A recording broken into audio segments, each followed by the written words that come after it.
moving on. Do you want to talk value dogs? Do you want to talk NCAA football? We've got Huskies beating Michigan this week. What are you feeling, John? Let's say value dogs. I'm too excited to talk about Michigan. Let's do it. Let's talk good game. Let's talk a good game. Yeah. All right. The University of Washington Huskies. Coming in this week, we're favored against number 10 Michigan, which we will give the Vegas credit for because UW wins this game 27-17, even after 2 missed field goals from Grady Groves.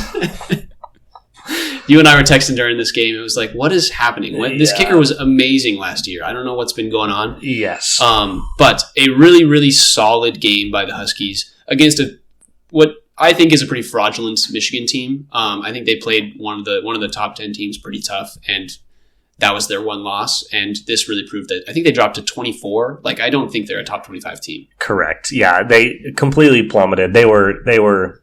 And Vegas knew it. Shout out to Vegas for being on top of their shit. Like, they could smell the fraudulence a mile away. Shout out to us also because we both said take the Huskies in this game. Correct. Shout out to us. But, yeah, and they had played Texas close, and Texas is monstrous, so there was still a residual, like, can they be good? But it's like, well, they don't throw the football. So probably not. In 2024, probably not that good. And yeah, I was really impressed. Both sides of the ball. I mean, this is still a team that is a solid running game, which if you can't defend the run, they can run all over you. So I was really impressed with the way UW started. Where do you want to start with this discussion? I think. How about this? It was the most beautiful day of the year. It was absolutely gorgeous in Seattle. Yeah, gorgeous. It was amazing. Big Ten football, love it. Did you see the? If that would have been a Pac-12 game, it would have been raining.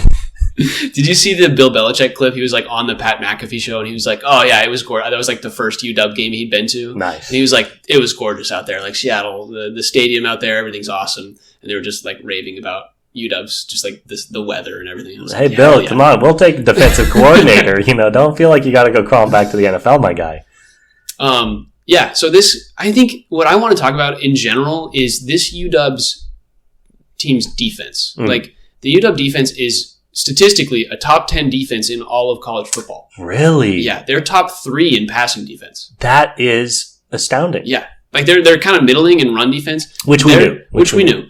Defensive back wise and just like passing defense, this team is so elite, and that comes from Cameron Fabiculanon, if I'm saying that right. I'm hoping, and just these safeties and defensive backs that are just holding it down on the outside. Granted, we haven't played a ton of like super pass heavy, great passing teams. Correct. Rutgers have a really good running back. Michigan obviously is not that. But Rutgers and Wazoo are definitely pass first. No, I'm sorry. Rutgers is not pass Rutgers first. Has one, yeah. Correct. Wazoo is definitely a pass first team. Yes. And we were impressed with the way our defense played, and we lost the game in other phases. But yeah, that's a fair point. Defensively, I think is his first name Steve? The Belichick son has been doing a good job. Mr. Belichick, what you can call him. Yeah, he's done a great job. Yeah, instituting daddy's defense. We're probably being disrespectful to this guy, but I just wanted to shout you out for nailing Cameron Fabiculanon. Fabiculanan. Whew, that is a mouthful. That, right? I was ready with that one. That's a lot of consonants and a lot of vowels. But yeah, that's actually a really good point of just like, I think particularly coming off last year, we were so used to the running defense being like a real issue that I've really just been kind of staring at the way we defend the run all season and maybe taking for granted how effective we've been at defending the pass. And you're right. There will be games that are going to be a better test of that, concept, particularly Oregon. Penn State can throw the ball around pretty well as USC. But so far, that has looked really good. And the fact that they're even middle of the pack in rushing defense, where like last year it was like a kind of a dirty secret of like, hopefully teams don't figure out that if they do this every single time, they're probably going to win the game. Yeah. That's really encouraging. So yeah, shout out to Steve Belichick. And shout out to these corners and these safeties and, some of our middle linebackers for really effectively preventing the pass. Yeah. One guy I want to shout out is Price Hawk. Price Hawk's been really fun to watch. He's had a couple pass breakups and pass defenses that I think were just like pretty crucial more in the red zone area. Like he's been really good in those tight spaces. So I've just been watching this team and enjoying our pass defense as well. Fabiculanon had the interception in this Michigan game as well. So yeah, a really good game all around. And I really think the more I think about this game and this team, I really think the issue has just been our special teams. Like you think that Wazoo game, it was kind of just one dumb play where they ran the ball the wrong way. Like just a tough game there. Sure. But then like the Rutgers game, we should have been ahead by 3 and had the ball with time left and just nailed it. Yeah. And this game, we obviously missed 2 field goals, but we still end up with the 10-point win. It's like we could have killed Michigan this week. Like correct. It could have been a 33-17, like felt like a slaughter. We basically controlled this game from start to finish. It felt very, as I was watching it, there was a time, I think we were down in the third quarter. Yeah, well, we were down big. We had to go 13-0 in the fourth to beat them. But I always felt like this offense was churning and that we had the potential to get stops on every drive. So I guess let's just do it. What do you even do with Grady Gross? Because obviously he is single-handedly responsible in my mind for our loss to Rutgers last week. Yeah. Going 1 for 3? 1 for 4. 1 for 4. Goodness gracious. And then he starts this game. Dude, you want to know what's great? I'm sorry. Please. I was looking at the stats. He's got the most field goals in the Big Ten right now. No way. He's got 9 made field goals. Yeah, because we've put him, to be fair, we've been exercising his leg. Like, this offense has been incredibly efficient at moving the ball and not efficient in the red zone. Exactly. We talked about that 2 weeks ago. Yeah, so it's not surprising. I guess it's a little surprising to hear that he's missed 5 field goals in the last 2 weeks and is still leading the Big Ten in made field goals. He could be up by 5. Like, could be dominating. Yeah. This guy could be going to the NFL if he just made his goddamn kicks. Yep. But so he starts, 1 for 4 last week, misses his first 2 attempts. So he is 1 for his last 6 going into the fourth quarter. And I don't know if you have to shout out Jedfish or like condemn him for putting the ball back in front of Grady Gross down 14-17 to try and tie the game. He hits it.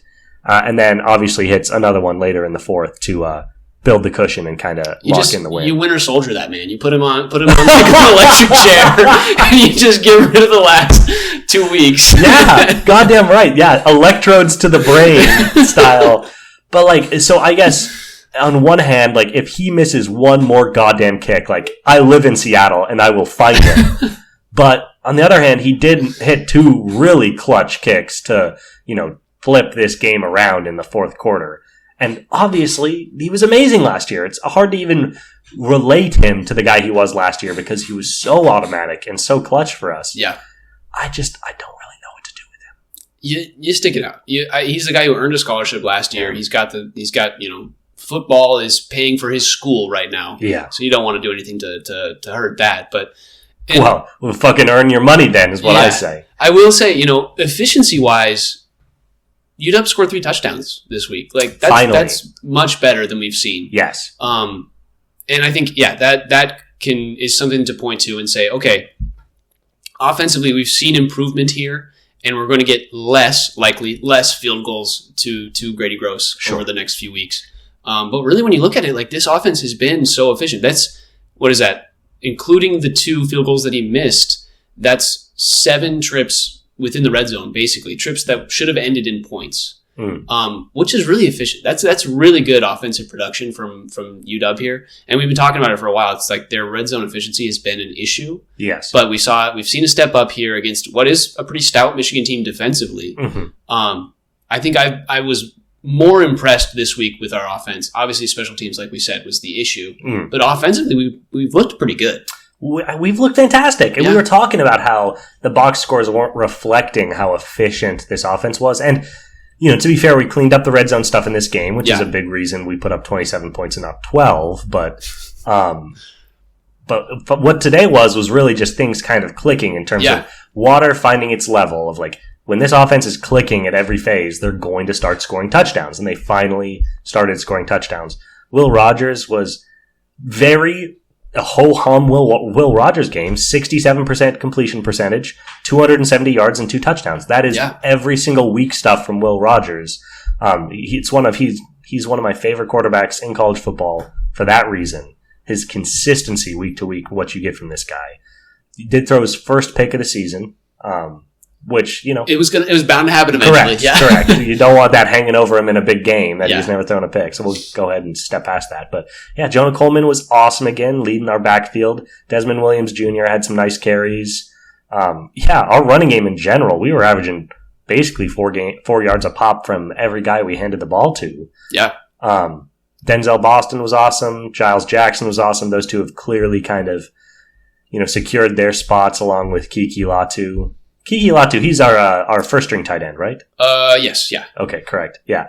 So those two guys, and then Latu and Jeremiah Hunter.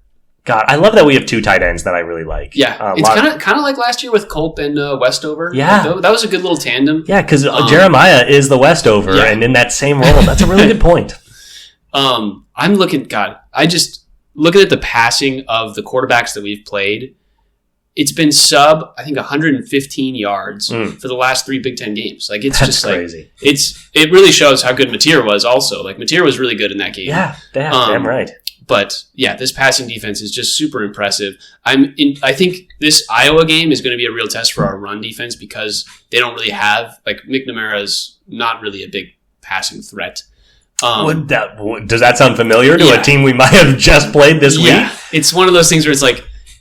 I feel like we're figuring out, and this is like this next step is going to be figuring out how to stop the run. And this is Belichick's. This is why he's came from the NFL. It's like this guy is going to figure out over the course of the season how to adjust to stopping the run because obviously our passing defense is great, and this is a great game to test that before we get into the more pass heavy offenses. Yeah, and he's shown the ability to adjust in that regard. And just because I think really what we're seeing from the pass defense is he knows how to exploit quarterbacks by not making it easy. Yeah. And it'll be interesting to see when we play an offense good enough that's okay, it's not enough to just not make it easy. But so far, it's basically been enough to scheme up, your back guys to just make things not easy on the opposing offense. But we saw in the Michigan game, we were kind of keyed in on the run. Khalil Mullins, less than 4 yards a carry. Donovan Edwards was actually really good, but partially because he ripped off a couple of big runs. Yeah. But they were doing a good job of, stacking the box and hurting these guys, such that when Alex Orji actually got hurt and Jack Tuttle came in, they scored 14 points in 2 drives because we had to completely change the way we were playing defense for a guy that's actually going to throw the ball. Because we'd built our defense, our game plan against Orji, and we knew exactly how they were going to play. So I was actually encouraged that's we have designed our defense specifically for this quarterback. Now we have to make an adjustment. Yeah. And we did both of those things effectively. Yeah. Yeah, I think, this was just a great game overall. It was a great game. It's just one of those things that you really capitalize on as a team. You're like, okay, we just beat the number 10 team in the nation. We can do this. We can make a big stride here in the Big Ten. We belong here. 4-2 is very different than 3-3. Yes. This is a team that now has a chance to, try to make some noise in the Big Ten. Still has a very real chance of getting up into the top 25. Yeah. And that was a game at the beginning of the season you and I had kind of put away. We were like, that's going to be a loss. Correct. So, and it's great because obviously we thought we were going to beat Wazoo. So we're kind of back to square one a little bit. Mm-hmm. This Iowa game is going to be huge. To be 5-2 instead of 4-3 is just pushing that. Correct. Would be great. Yeah, I believe that we can and should go 3-0 in our next 3. And that's maybe a hot take because we're unranked and Indiana's at 18. I think we're a better team than Indiana. I think our offense is way more professionally built and our defense is playing better than theirs right now. And then Iowa and USC, I just think we're better than. If we do that, we will be going into Penn State. What would that be? 7-2. And then we'll have Penn State, UCLA, Oregon. So 2 of the top 4 teams in the country in the last 2 weeks. Yeah. If we get one of those 2 games, and if we finish the season, assuming we beat UCLA, that would be 9-3. That'd be awesome. With 2 top 10 wins. That's a team that has an argument for a top 12 spot in the country. An argument, yes. And especially, 3 of the top 4 ranked teams in the country are in the Big Ten. Yeah. They're going to have at least 2. I bet you they have at least 3 reps. I really think it's going to be 3 Yeah, representatives. correct. Yeah, correct. So if we beat Penn State, even if Penn State is a 10-2 team or whatever it is, there's an argument to be made for us to be correct in that spot. Because once again, if we're going into that game having beaten Iowa, Indiana, and USC, we will be 21 at the lowest. Yeah. And then if we beat Penn State, that'll push us up to like number 10. Yeah. And then if we lose to, say, Oregon in the last game of the season, then there will be an argument about whether or not they deserve to be there. But it's interesting, man. It's interesting. Yeah. It's so discouraging to get those two losses that should have both been wins, in my opinion. Yes. But after the Michigan game, I have a lot more belief as to what this team can accomplish this season. I am in full agreement with you. I think we're better than this Indiana team, who's ranked 18. I think, we should, at the very least, be 5-1, if not 6-0. Honestly, that Wazoo game, I can't believe we lost it. But I think, going into the last 3 games, UCLA's looked bad. So I think the last 3 games are like the Penn State, Oregon are going to be the true test. Yeah. Well, gosh. Can't do much more of a test than the 3 and 4 in 3 weeks. So. Yes. So let's move to Wazoo. Wazoo did not play last week. They play Portland State this weekend, and it's what I assume to be a blowout. Fresno State. Oh, I'm sorry. This is basketball. Jesus Christ. Well, you are correct that they have not played since the Boise State game. But yes, they play Fresno State on Saturday, October 12th. I feel really good about this game. Fresno State's 3-2. They are an okay Mountain West team, and this Wazoo team is still, in my opinion, real. Very real. Boise State continues to impress, and I think over the course of the season that loss is going to look better and better. God, Boise State looks unreal. Yeah, and it's nice getting that Boise State behind us, just in terms of, we get Fresno State, Hawaii, San Diego State, Utah State, New Mexico, Oregon State, and Wyoming. Oregon State's the biggest test left here. Mm-hmm. This is a team that could win every single one of the rest of these games, and with 12 available spots, if you finish the season with 1 loss in what is still technically, a major power conference in the Pac-12, even though they've really played a Mountain West schedule, they could really be in discussion. Getting them and Boise State in would be potentially fun. So we'll have to see. It was a bummer not to be a little more competitive in that Boise State game, but I feel good about every single game the rest of this year from what I've seen. I would agree. Boise State looks dominant offensively, and the only reason they were ranked so low is because they lost to Oregon in what was such a tight game. But it's like Boise State is going to climb back up the rankings so quickly. Correct, and they have a pretty easy rest of their schedule as well. And as they stack wins and as people continue to just drool over Gentry, they are going to it's really going to change the way that people see them. Yeah, I think both of these teams could end up in the top 12.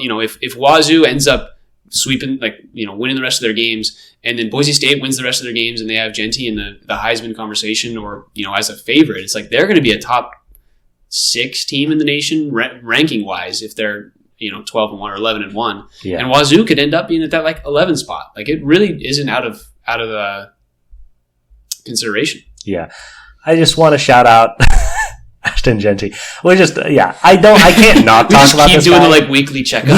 We should. He has 95 carries for 1,000 yards, 16 touchdowns. It's nuts. He has played in the 5 games this year. He's only played in the first half in 2 games, meaning he has played 4 games of football. He is averaging 250 yards and 4 touchdowns per game, 11 yards per rush. It is so insane that Travis Hunter is one of the better receivers in college football and arguably the best corner in college football. And I don't think he honestly has a chance at the Heisman. No. People are really talking about this like it's a 2-horse race, and I don't think it is at all. What Ashton Genty is doing to college football right now is disgusting. Just wanted to shout him out because as he continues to shine, it's just going to make Wazoo look better and better hanging out in that shadow. It's like and both of these guys are going to win MVPs, but it's like Shohei and Aaron Judge. It's like Shohei is leagues better statistically, as a hitter than Aaron Judge is. Yeah, but Aaron Judge also plays center field. It's which one would you rather have? Mm-hmm. It's I'd still probably rather have Shohei. Yeah, that's correct. the Ashton Genty versus the Travis Hunter. Exactly. It's like, but one can do a couple more. It's like, well, and really, it's like pretending that Shohei doesn't pitch, you know, because he really is like Travis Hunter meets Ashton Genty. But yeah, I get your point. Yeah. All right. Anything you want to touch on? We talked about Wazoo. We got Iowa coming up. That's a very winnable game. A very similar matchup to Michigan. I feel good. Yeah, I feel good about that one. I guess the UW Iowa game, UW is plus 2.5. Iowa's favored by 2.5 points in that game. How do you feel about that? We've been taking our weekly, spread in the UW game. So how are you feeling?